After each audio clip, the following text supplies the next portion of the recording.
mother. I worried about how she was feeling, if she was okay. And I could feel this intense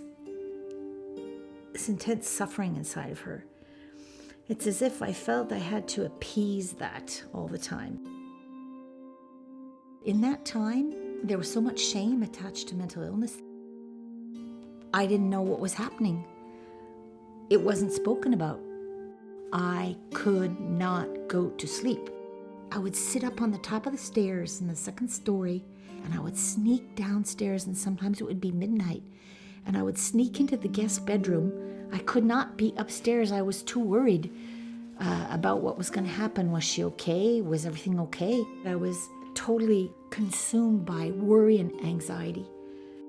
It was just like a huge, dark monster inside that was just there. And I didn't know what his name was. I didn't know what he was doing there. Say, the monster's anxiety, it's worry about what's going on. I became very focused in school. I had to be very, very, very good. I really felt that by doing that, in some way, that things would be better at home. As an elementary school teacher, I saw so many kids who were suffering. Why does my mom feel bad? So many kids who were dysfunctional, and there were no resources for these children. They don't know how to accept love. They don't know how to receive love because they are so used to taking care of and giving. They have many, many trust issues, issues with self-confidence, issues with depression.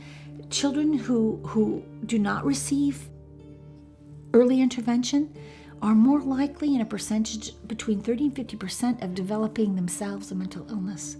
Why does she act weird?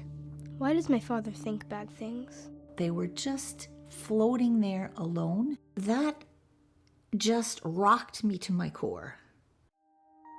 The mission of all that we do at Anna and the Sea is to help children develop their resiliency. It's very, very important to help them understand their feelings, realize that those feelings are normal, and that it's okay to not only love your parent, to want your parent to show you love, but it's okay to be angry, and it's normal to be afraid.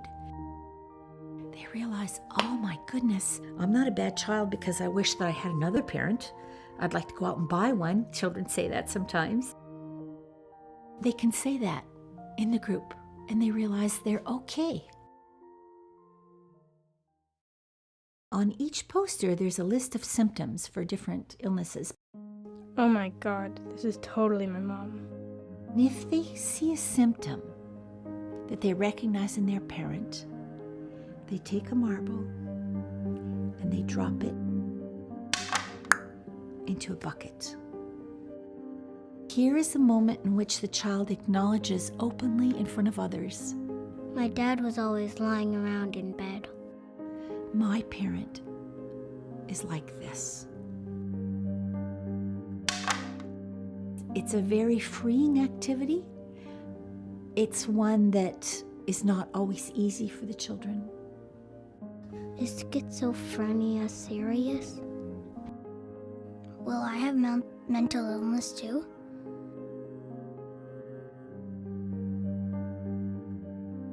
Will my mother die? When we open up and talk about how we are feeling, it almost always helps. If I wasn't born, would she have become sick? What should I paint? We don't have any of this kind of stuff at home. It's not art in an aesthetic way. It's really art to allow the child to express themselves freely. If they're censoring themselves and unable to say certain things, through the paintings, it'll come out. Yes, their parent is ill. And yes, they want to heal their parent. They want to, but they don't have the power to. But what they must do, and they have the power to do, is become all that they can be.